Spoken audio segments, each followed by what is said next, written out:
Šlieka įsigantas. Aš papradėjau, ieškojau.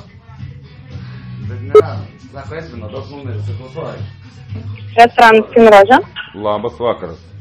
Labas vakaras. O jūs galite pakviesti tą kinietį, kuris gaubao šitos darė, šitos džiuvėsius gaubao? Nes ant tiek sudžiuvęs, žinokit, patikėkit manim, žmogų užmušt galima. Ten gaubao, kur stažiarų šimindėrių padažė turėtų būti. Kaip sakėt? Tenais, kur traškų gaubao indėriniam stažiarų šim padažė. O jūs užsipylėt padažiuką? Taip, užsipylėm, viską užsipylėm, bet sakau, galima dabar žmogų užmušti su jais. Labai kieta? Žiauriai. Pilnas bakas. Mes bijom, kad rytoj į tualetą nebus įmanoma nueiti. Nu, šiaip viskas turėtų būti normaliai, nu, kaip ir turėtų būti tokios kietokas. Nu, bet tai šito, o galima mes dabar už pusę kainos grąžinsim visą šitą maistą, ką mes suvalgėm? Nu, nelabai toks dalykas įmanomas. Kodėl neįmanomas?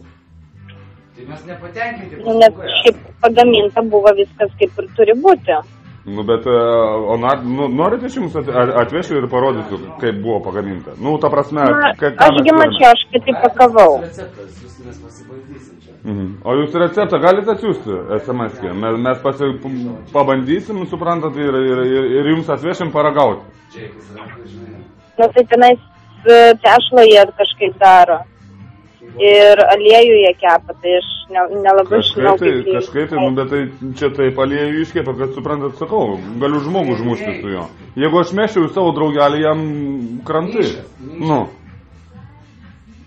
Nu, žinokit, nežinau, kiek žmonės valgė, kiek į namus užsisakinėjo, tai tikrai niekas nesiskundė. Tai gal ten žmonės su sveikais dantim, pas mumis tai nesveiki dantim. Žinokit, net nežinau. Gerai, tiek to. O šaltienos galima sakyti? Tiesa, o kiniečiai daro šaltieną? Ne. Nedaro, bet mums labai įdomu būtų, kaip atrodytų kinietiška šaltiena? Turbūt kinietiškai. Kinietiškai? Tai turėtų būti taip siaura tokia, ne? Turbūt. Nu, pagal visą idėją. Turbūt. Bet jums irgi taip atrodo, taip? Taip. Gerai. Gerai, dėkui. Tiesa, čia draugas dabar... Ne, neklausiu šito. Šito neklausiu. Gerai, dėkui, viso gero. Viso geriausio. Iki.